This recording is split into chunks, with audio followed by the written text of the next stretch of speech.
여러분은 어떻게 생각하십니까? 경찰을 사랑합니다.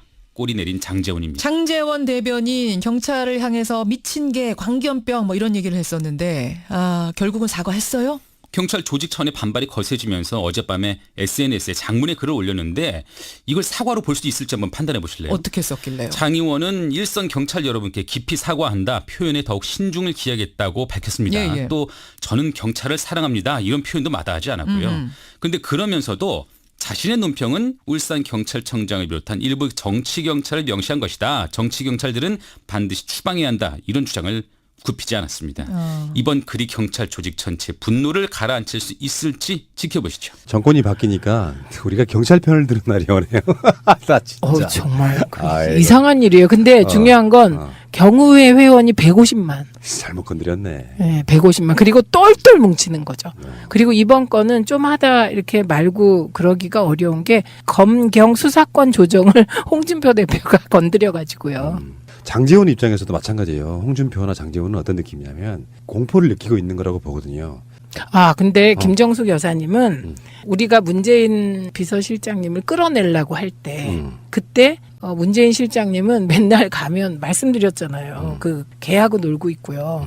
그다음에 풀을 가지고 이름을 그렇게 가르쳐주면서 다음에 물어보면 기억을 못해서 뭐 그런 스타일이었는데 오히려 사모님은 그런 거였어요. 우리 남편이 너무나 준비된 사람이고 훌륭한 사람이다.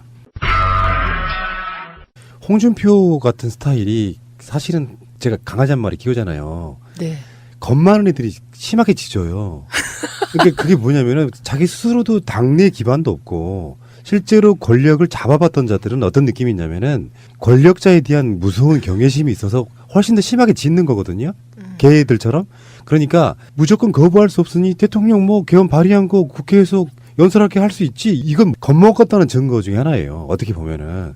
딱 대통령이 시정연설까지만 하고 문 닫을 거야가 아니라 이미 상대방이 국회 양발 다 들고 들어왔는데 이걸로 끝 논의 거부한다는 건 불가능하고 결국은적으로 지금 자유한국당에서 개헌을 거부하려고 하면 최소한 이 시점에 개헌 특위가 가동되고 1년도 넘은 이 시점에 자유한국당 안이 나와서 국민들한테 설득하는 작업을 해야지. 자기들은 안이 하나도 없어. 그러면 진짜 공부 열심히 안 한 정말 게으른 학생 돼야 듯 할 거라는 거예요. 그러니까 지금 상황은요. 시험 준비를 하라고 한 달 전에 이제 그 예고를 하잖아요. 시험 준비 하나도 안 해놓고 시험일 늦추지 않은 수험생 같은 태도입니다. 지금. 그러니까 공부도 안 하고 노력도 안 하고 진정성도 없고. 그래서 솔직히 말씀드리면 저쪽에 선동에 세뇌 당하신 분들만 일부 한 뭐 10몇 프로, 14%. 많게는 한 20%까지 가는 경우도 있으니까 그거는 민주정치 못 하잖아요.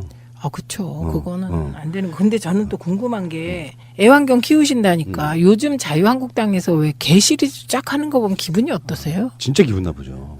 그러니까 거의 이제 제가 그 애완견 키우는 분들 보면 자식만큼 애완견을 막 사랑하고 감정이입하고 계시더라고요. 근데 지금 나온 게 미친 개, 요즘에는 들개. 미친 개가 없어요. 그냥 광견병 예방주사를 무조건 맞추기 때문에.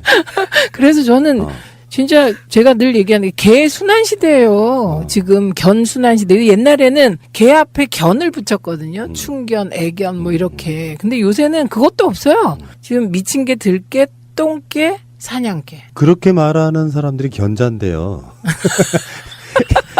예를 들면 야합이란 말이 사실상 알고 보면 야합이란 말이 개들의 모양 보고 온 거에 가까워요. 네. 그러니까 예전에는 개들을 들여서 풀어 키울 때는 자기들끼리 들판에서 그냥 눈 맞으면 그냥 이거 야합인데 지금은 그런 위치에 있는 게 아니죠. 우리 경공분들께서.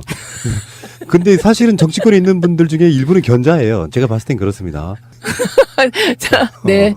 미친 개는 그리고 요즘에 보기 힘들다니까요. 근데 그래서 미친 개에서 미꾸라지로 빠져나가려고 그랬거든요. 미꾸라지처럼. 그런데 그 미꾸라지가 핵심이에요. 예.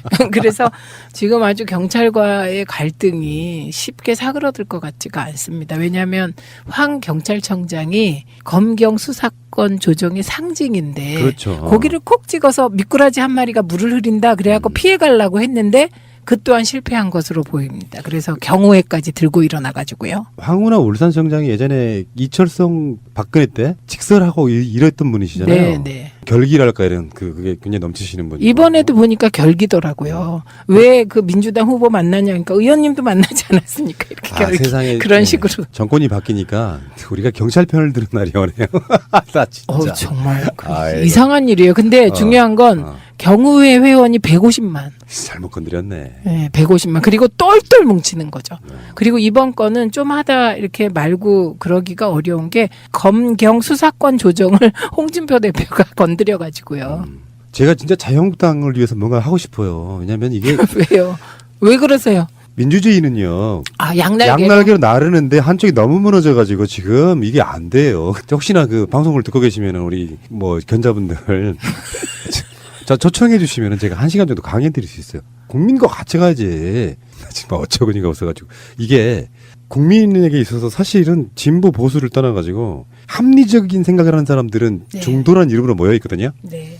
근데 그 중도 입장에서 보면 장제원 입장에서도 마찬가지예요. 홍준표나 장제원은 어떤 느낌이냐면 공포를 느끼고 있는 거라고 보거든요.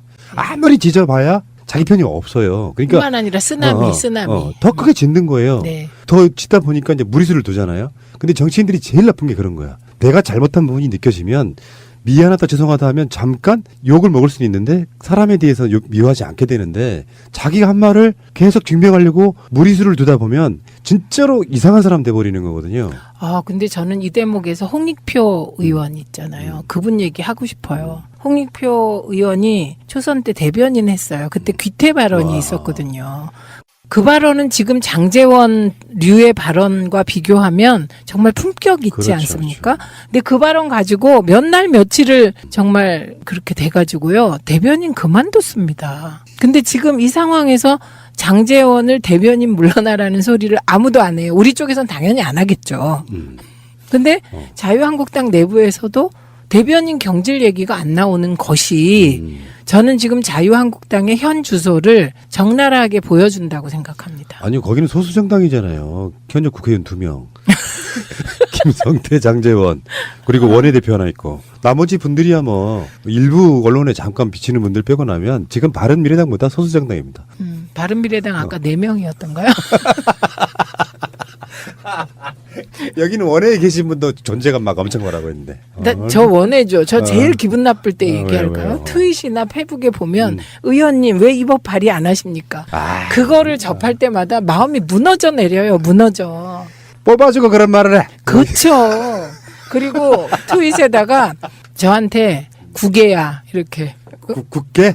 구개야 이렇게 하면서 구개야 네가 이런 말 할 자격 있냐? 너 월급 얼마 받았냐? 이러면 또 제가 무너져요. 짜증나네. 무너져. 구개라는 말 때문에 무너지는 게 아니고 뽑아주고 그러라니까. 그쵸. 이 양반들이 진짜 너무들 하시네 진짜. 네. 왜 그런 말 있죠? 현역이 아닌 국회의원은 개만도 못하다. 그게 아니고 원숭이는 나무에서 떨어져도 원숭인데 국회의원은 떨어지고 나면 사람도 아니다. 그런 표현이 이게 있군요. 있어요. 전국을 찔리시니까. 그래서 저는 인정해요. 이 서름에 대해서. 근데 그게 이제 제발 앞으로 저한테 뭐 월급 받고 뭐 하냐라든지 이 법 왜 발의 안 하냐 좀 이러지 좀 마십시오. 지금 열심히 종편 셔틀하고 계세요, 여러분. 저 정말 그러니까 너무 이제 제가 여기저기 막 셔틀하고 계시잖아요, 지금. 네. 근데 그게 알바긴 한데 아르바이트긴 해서 뭐 그렇지만 저는 문재인 정부의 성공을 위하여 정말 열심히 뛰는 것 같습니다. 제가 지역에서도요. 예. 어딜 가나 문재인 이래가지고요. 그거는 총선 때 문재인 대통령 인기가 땅바닥에 떨어졌을 때도 문재인 저는 그때부터. 그러니까 문재인 대통령 같은 스타일은 사실은 일반 현실 정치인 국회에 이렇게 존재를 하면 별로 재미는 없어요, 솔직히. 재미도 없고 사실 국회의원 하실 때 그렇게 뭐 열일은 뭐 그렇죠. 근데 대통령을 위해 타고난 것 같은 인물처럼. 그때요 사람들이 저에게 문재인을 왜 지지하냐 막 이럴 때 제가 이렇게 말했어요. 이분이 막 대선 과정에서 노무현 대통령님과 처럼 치명적인 매력 그런 걸로 사람을 휘어잡진 않아도 되시면 진짜 잘할 겁니다. 차분하게 잘할 겁니다. 진짜 잘할 겁니다. 이렇게 얘기를 했거든요. 근데 진짜죠. 그때 막 치명적인 매력으로 막 가슴을 설레게 하는 후보는 아니었죠. 노무현 대통령은 진짜 막 가슴이 터질 것 같은 후보였잖아요. 근데 진짜 잘하고 계시죠. 차분하게. 대통령이 되면 정말 잘하겠습니다라고 누구나 외치지만 네. 실제로 그 공약을 지킬 수 있는 사람은 문재인 특화돼 있는. 그래서 문재인 쓰나미. 오늘의 헤드라인은 문재인 쓰나미. 근데 이런 상황은 내가 봤을 때는요. 이 정도 잘할 줄은 김정숙 여사도 예측하지 못했다. 아, 근데 김정숙 여사님은 우리가 문재인 비서실장님을 끌어내려고 할 때 그때 문재인 실장님은 맨날 가면 말씀드렸잖아요. 그 개하고 놀고 있고요. 그다음에 풀을 가지고 이름을 그렇게 가르쳐 주면서 다음에 물어보면 기억을 못해서 뭐 그런 스타일이었는데 오히려 사모님은 그런 거였어요. 우리 남편이 너무나 준비된 사람이고 훌륭한 사람이다. 그래서 이렇게 있는 게 좀 아깝다는 식의 태도를 사모님은 견지하고 계셨어요. 근데 지금 사모님도 너무 잘하잖아요. 영부를 위해 태어나신 분. 그래서요. 네. 유경수 여사의 신화가 깨졌다는 거 아닙니까? 한동안 우리에게 영부인 그럼 유경수 여사 이미지였잖아요. 그런데 지난 대선을 통해 김종필 옹이 그 이미지를 1차 깨주셨고 그렇죠. 네, 그다음에 김정숙 여사가 지금 21세기형 영부인 모습을 보여주면서 유경수 신화가 깨졌대요. 문재인 대통령과 김정숙 여사 이 두 분이 개헌과 관련해 가지고요. 저는 김정숙 여사도 개헌? 그러니까 이게 뭐냐면은 어. 두 분 다 잘하니까. 어. 김정숙 여사의 남편 문재인 씨 뭐 이런 어쨌든 그 정도 잘하니까 네. 개헌 아젠다를 던질 때 이 개헌을 현 대통령도 포함되게 해줘라고 던져요 일단. 아 잘못 알아들었어요. 그렇게 던져서 개헌을 하게 되면 문재인 대통령이 연임할 수 연임. 있게 네. 던져요. 그러면 협상 과정에서 그걸 버려. 그리고 크게 양보한 것처럼. 자 농담이었고요. 네. 근데 갑자기 그 연임 이러니까 가슴이 설레는데요. 그러니까요. 이야. 우린 그렇게 바래. 정신제로 갔으면 좋겠어. 아니, 저 푸틴은 정말 열심히 하고 있잖아요. 잠깐 총리도 해. 어떻게 그게 가능한지 제가 요새 러시아 공부해야 되겠다. 러시아는 지금 부정선거로 난리 났어요. 그렇죠.